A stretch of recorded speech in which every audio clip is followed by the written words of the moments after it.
Hello everyone, I hope you all are doing great. In this video, we are going to see how you can turn on or off the autocorrect spellings option in Google Docs.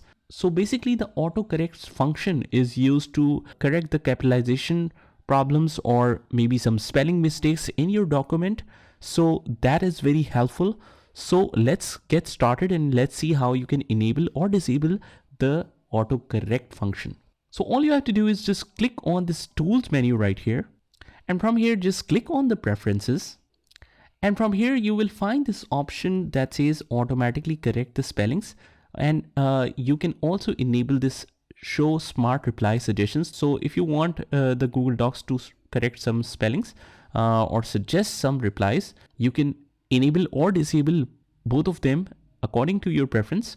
So if this is unchecked like this, just check both of them and then the automatically correct spelling function should work. Just click OK and that's what you have to do. Now, as you can see, the spellings are now suggested with the suggestions here.